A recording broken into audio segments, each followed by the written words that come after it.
Oh, I've got two cats here I think now. we're up.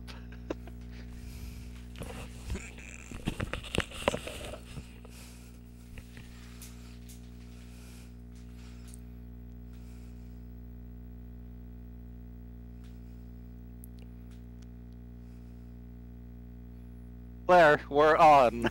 Oh, hello. How's it going, BBG folks? I am Purple Mage Claire, and I'm here with a Kuso classic. You probably heard of it, Bad Dudes, by probably the greatest game developer of all time, Data East. And yeah, like, well, you say we go ahead and get going. Time will start once I get control of my character. But we first got to establish the story of this game. So, let me know when you're ready for me to start on commentary. Just a second. The screen share. Oh, hi. I'm Lady Lunalia. I'm also here. Yeah, go ahead. All right, starting in 3, 2, 1. And we could pick Blade or Striker. They both play the same. We'll be Blade, I guess. I'm just gonna call him Johnny C. Bad, the bad dude. Blah, I'm Crack Stuntman. The president has been kidnapped by ninjas. Are you a bad enough dude to rescue the president?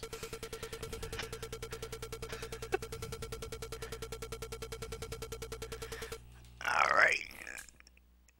Alright. So, first level, you'll see we're hopping through the level for our main form of movement since it's the fastest. Also, like, whenever enemies get close to us, I'm doing the spin kick move, which is done by pressing the attack button on your way up in a jump. It doesn't work if you press it on the way down, only up. And we're to the first boss. Might recognize him from other Data East games, Karnov. Using the charge punch for an attack here, which a lot of people don't seem to know is a thing in this game. That you can just hold down the attack button for a bit to do a charge attack. But that's going to be important for a few bosses. And we're already on to stage 2, first auto-scroller in the game. Oh, another thing of note with this game, this is one of those games where B is jump and A is attack. You know, and yeah, I mean, NES games, that's like something that, like, I don't know if they didn't get the memo that A is supposed to be jump, but it's wonky. Alright, so you see I just picked up the nunchucks, or the hot dogs as I like to call them. Yeah. And we want to hold on to these for a while. There's two different weapons you can get, the nunchucks, aka the hot dogs, or the knife, which I call the letter opener. They both do the same damage, but the nunchucks have longer reach, so that will be our preferred weapon through this run. They're also delicious.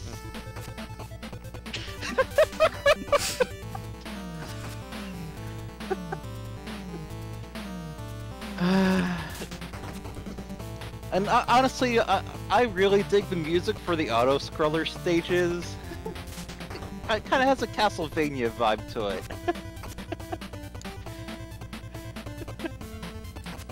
Maybe that's just me, though. I don't know.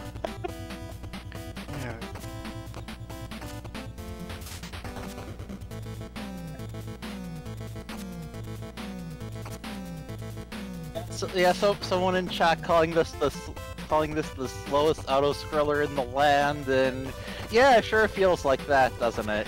Yeah.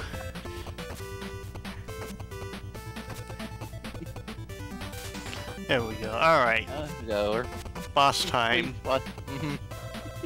And if I could set this up, we're going to use some cheese strats here. So let's get him to... Alright, now he's just going to keep jumping into our hot dogs and we'll keep knocking him down. Yeah, I got out of rhythm there. We got this. There we go. I'm bad. Who's a bad dude? Who's a bad dude? You are! Yes, you are! Okay, Okay, for stage 3, we've got sewers. I mean, that seems to be like one of the requirements to be a Kusoge is have a sewer level. Like, I can't tell you how many sewer levels I've played in different bad games. Also, these green ninjas that I'm fighting have weird hitboxes for some reason. It's like I just can't seem to hit them if I do like a crouching attack, but like the gray ones that do like the same attack pattern, the crouching attack seems to work fine on. And I accidentally picked up the letter opener. That's alright, I can work with it. Alright, so this boss, he's gonna summon some shadow clones. We have to take out the shadow clones before we can hit the boss. Now here, our attack pattern is important, so we're gonna do 2 regular attacks and 1 power-up punch. Because normally he does the shadow clones again every 3 health lost. So by doing 2 of those and then a power-up punch, we're getting in 4 damage per cycle, which essentially allows us to skip a cycle on this boss fight.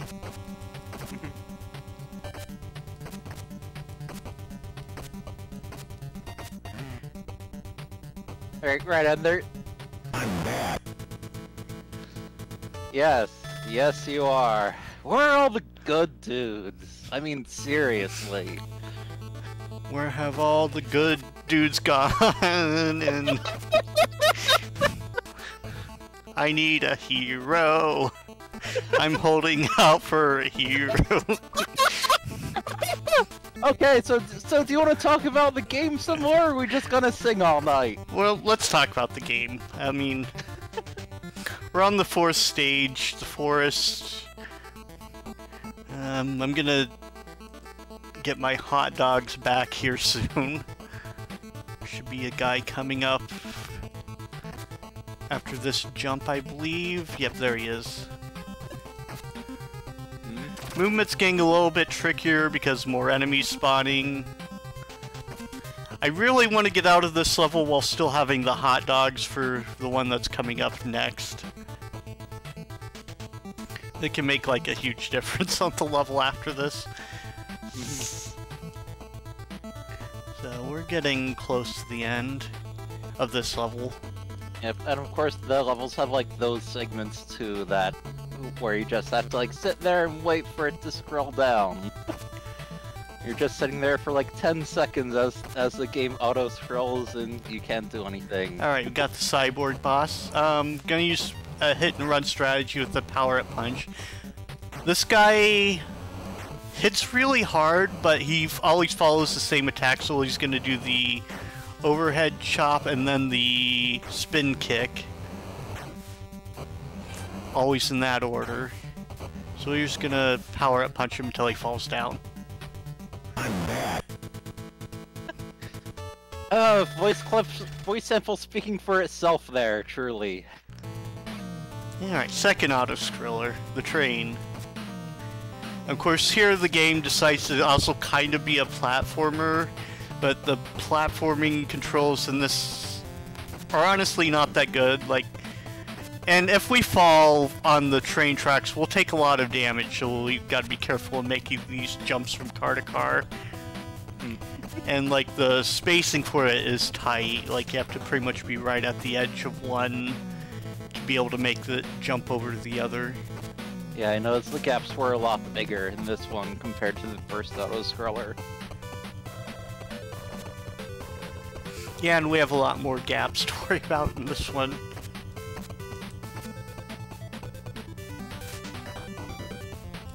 We're just gonna swing our hot dogs at them.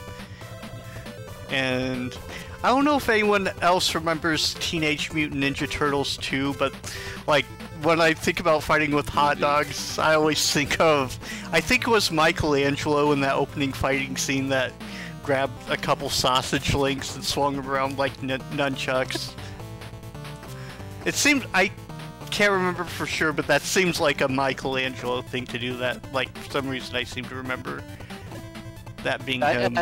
Yeah, I haven't seen the movie in forever, but it would be him, because that would be the closest thing to nunchucks. And also, it seems like the Ninja Turtle who would be most likely to just take a piece of food and use it as a weapon. And Karnov's back, but he's green this time. Though green Karnov doesn't have as much health. So it's 4 power-up punches and he falls. Yep. So this must. I think this is probably Data East's first go at trying out different variations of Karnov in the same game. A technique they would later perfect in Trio the Punch, which you'll see later this marathon. Yeah. And if you don't know Trio the Punch, you need to watch that. That game is glorious. Yes, that's a game everyone should experience. There's a lot of like weird Data East stuff out there. Like I've been doing on Jank Science Theater and Arcade Quest, where I've been trying to play through every Data East arcade game in random order. And like there's been kind of a mixture of quality in there. Like I know there's a lot of stuff that will be coming up in that will have Karnov cameo appearances. I'm kind of saving all of those for November on the Arcade Quest. Mm-hmm. Yeah. We've got to celebrate Karnov in style. So. Yeah, pretty much Data East's second mascot. Like I think the Burger Time, Peter Pepper, that's his name, the Burger Time guy, was like kind of their first mascot. Yeah. So there's him. There's Karnov. There's also Shelnov, the Atomic Runner, whose face appeared on one of these trains in the arcade version, I believe. Yep. The arcade version of this is quite a bit harder. There's way more enemies that spawn. And you don't get like the extra life after every level. This boss is dangerous just because he has a long reach. I'll probably take a death here. I'm gonna just kind of beat him up. I did good there. I can kind of get him in a stun lock here. But one death there is not bad. This is actually a pretty good run so far. Yeah, I mean you get one extra life for at the end of each stage, and you've lost like 1 life the entire run. So I'd say you're doing pretty well. Okay, this stage has dangerous elements, the caves. We got these stalactites, and they can do quite a bit of damage if they fall on you. Yep, and for those who don't know, stalactites are the ones that come down from the ceilings. Stalagmites are the ones coming up from the floor. I want to thank the kids putting Click Adventure Game Eco Quest for teaching me that when I was a little kid. Yeah, very important distinction there. Getting a little bit of geology lessons here. In case you ever want to go spelunking, you can impress people with your knowledge of the difference between stalactites and stalagmites.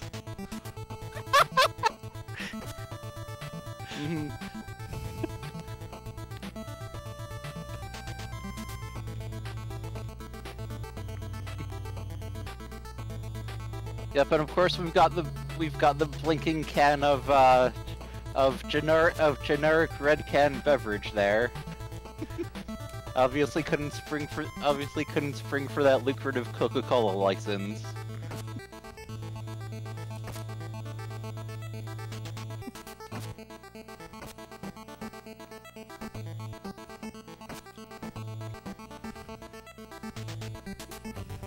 I mean, I see the comments there saying sewer level soda. Technically, this is cave level soda. We had sewer level soda earlier. Yeah, we did. And I'm sure it was as delicious as you would think sewer level soda would be.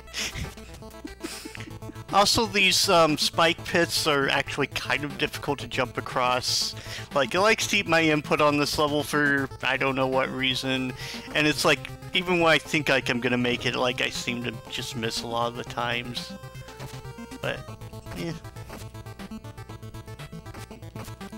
Another soda can. Alright, I'm gonna try to stun lock this boss as much as possible. Probably gonna throw a few away a life or two doing this strat, but... You got this though. And there you go. I'm back. Oh, sorry to hear that, dude. I hope you're good next stage.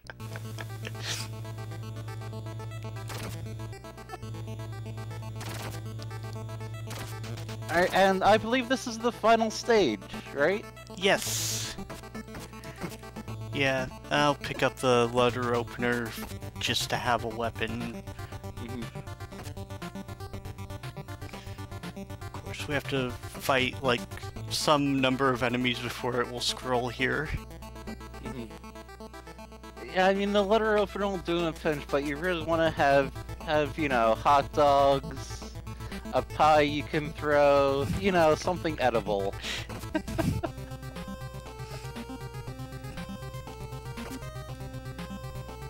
Okay, I'm gonna try to get the nunchuck guy to spawn here. If you go too fast through here, he won't show up though, so kind of taking a little bit of time to try to get...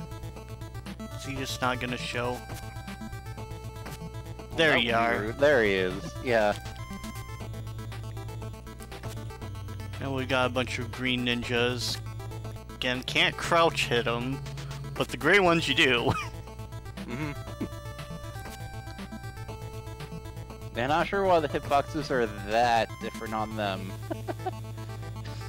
Someone in chat mentioning they can make a sandwich while this scrolls. Does a hot dog count as a sandwich? I'm not getting into that, okay? Okay, we'll leave that debate for some other time.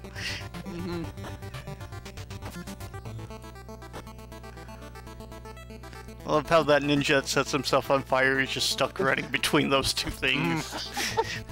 Forever on fire. Alright. Karnov's back. He's gonna take 4 more power-up punches to fall down. And then coming up here, we've got Cyborg Guy. This one only takes 5 punches to take down. So if you haven't... Fortunately, in the final boss gauntlet, the bosses have less HP. Yeah. And also it's nice here, once you get on this elevator, you get a free full health refill. Yeah, we've got Shredder, I guess, since we're talking about Teenage Mutant Ninja Turtles. I'm gonna try those cheese strats again. It's a little bit purple hard. and has the claws, so it's definitely Shredder. Also, you should know that you sparked the endless debate over what isn't a sandwich in chat. So good. I don't think it really matters what we say from this point on. People are just gonna debating what sandwiches are. Well, we'll get a type of sandwich here soon.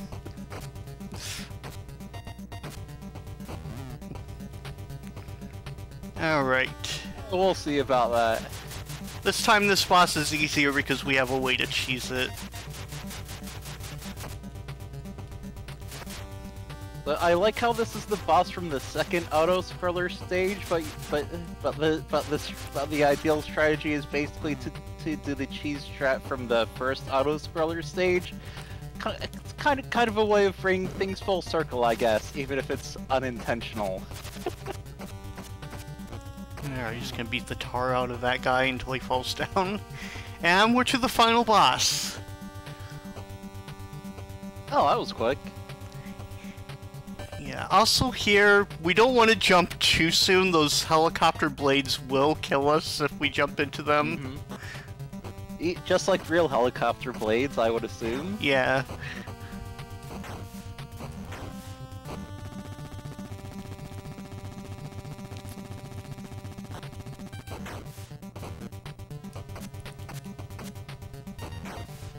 And time. Nice.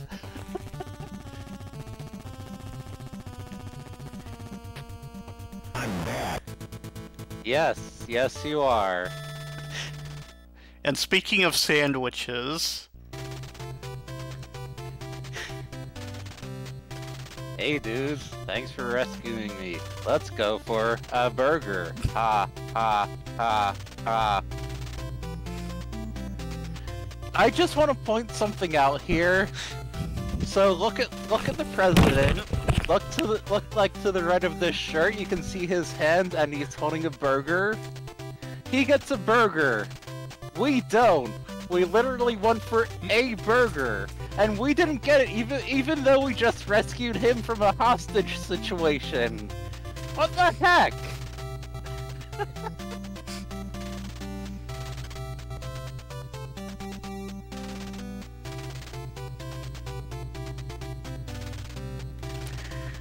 So yeah, that was Bad Dudes.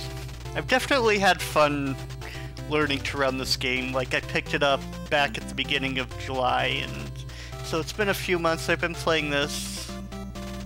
And, you know, I kind of got the idea of, like, from my show that I have Jank Science Theater, I kind of got the idea, since we've had this game in there before, that, you know, maybe it'd be one that I'd learn to run, because, you know, and I also like Data East, as mentioned before. They're, like, probably my favorite, like, bad game developer out there.